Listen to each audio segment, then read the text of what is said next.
السلام عليكم، رجعنا لكم اليوم بواحد الفيديو قصير جديد. بغينا ندير لكم هذا النهار جوله في المتحف ديال السيره النبويه حنايا اللي كيتواجد هنايا في مدينه الرباط.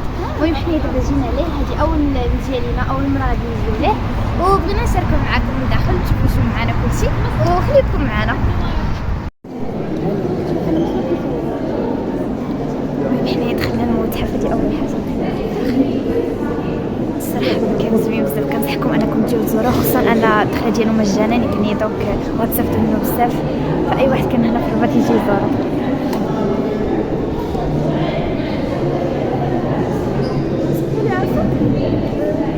المهم دابا حنايا كنتواجدوا داخل في المتحف.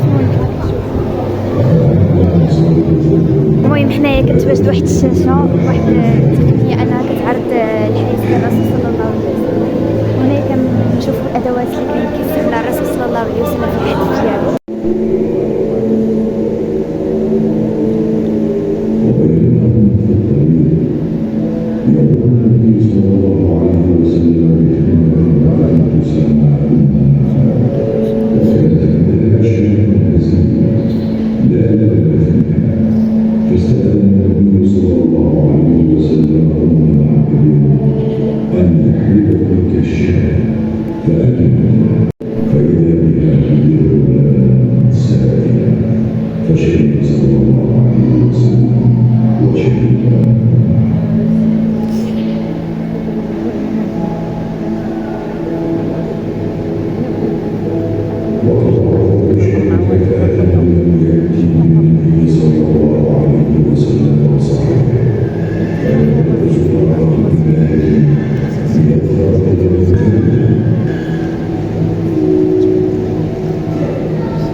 المهم حنايا دابا كنتواجدوا حدا الاسم ديال النبي موسى عليه السلام هكا، ودايرين فيها ديك هكا على اساس ديك الحيه اللي كانت على حسب المعجزه ديال سيدنا موسى، واللي كاين على حسب سيدنا موسى. المهم تقريبا كاع الاشياء اللي كانت وقعت في المعجزات ديال سيدنا موسى عليه السلام. وهنايا كنتواجدوا حدا الاسم ديال النبي عيسى عليه السلام كما كتشوفوا.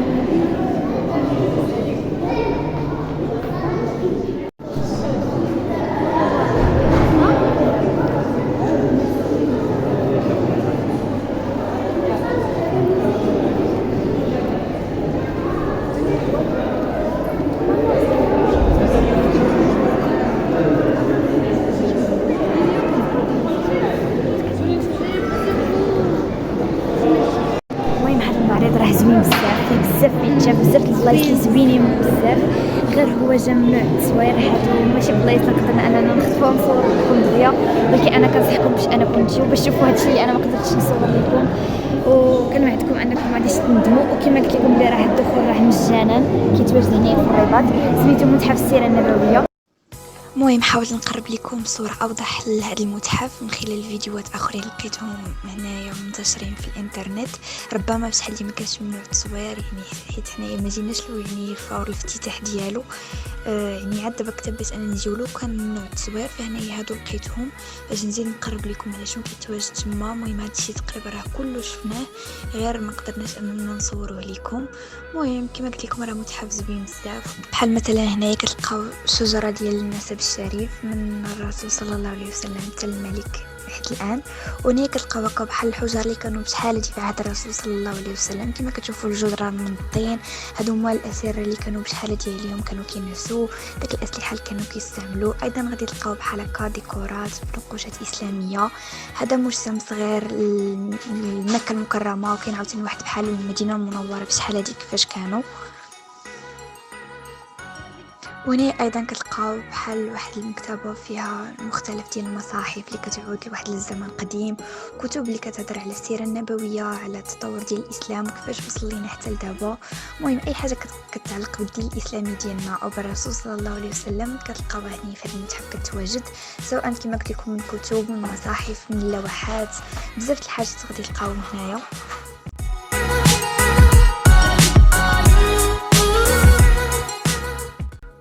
ايضا غادي تلقاو بحال هكا اواني مزخرفه بشكل زوين بزاف، اللي كتدل كما كتشوفوا على العهد ديال الرسول صلى الله عليه وسلم، كل ما هو كيتعلق بالدين ديالنا الاسلام. إضافة للوحات حتى هي كتعبر على كل حاجة وكتفسر لكم كل حاجة، وكتلقاو بجانب كل مصحف معلومات عليه باش أنكم تزيدوا تعرفوا عليه أكثر وأكثر.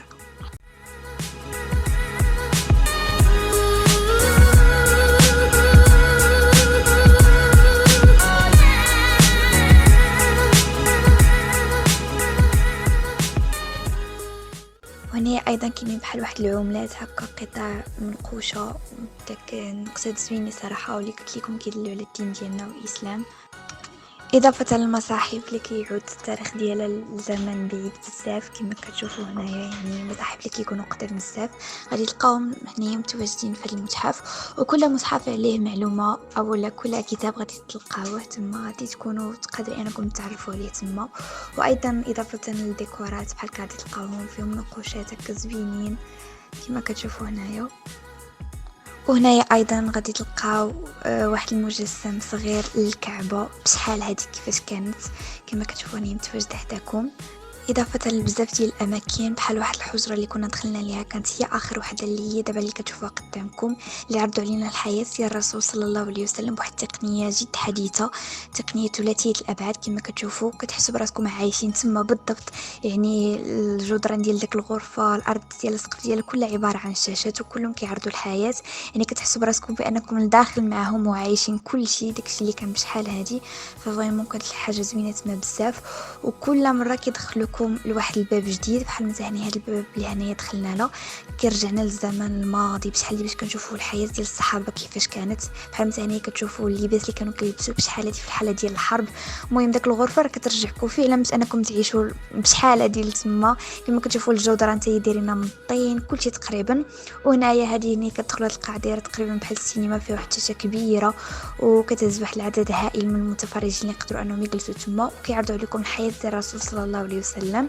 وهنايا غادي تلقاو المنبر ديال الرسول اللي كان كيجلس فيه. مهم هنايا راه قالوا لينا بلي راه يعني مصنوع من نفس الجوده ديال الخشب اللي كان مصنوع منها المنبر الحقيقي ديال الرسول صلى الله عليه وسلم، فهذا راه من نفس النوع ديال الخشب بنفس الشكل بنفس المقاييس بنفس النقوشات، يعني طبق الاصل من داك المنبر، فحتى هو غادي تلقاوه هنا متواجد.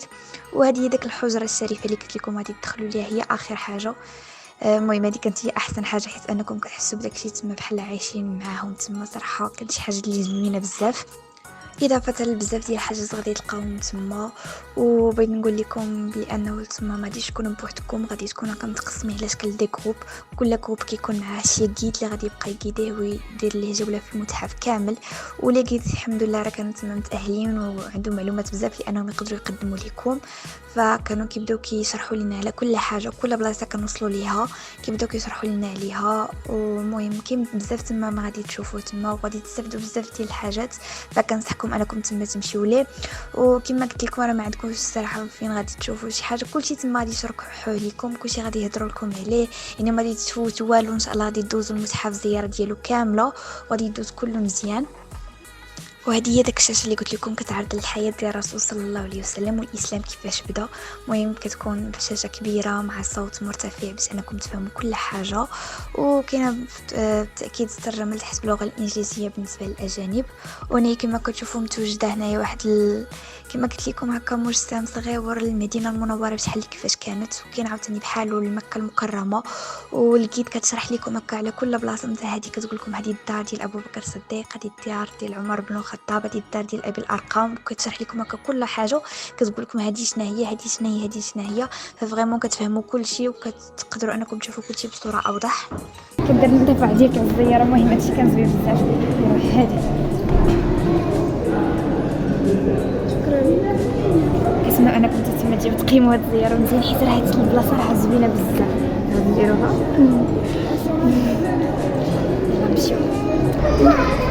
وحنايا كتسالى الزياره ديالنا المتحف ديال السيره النبويه.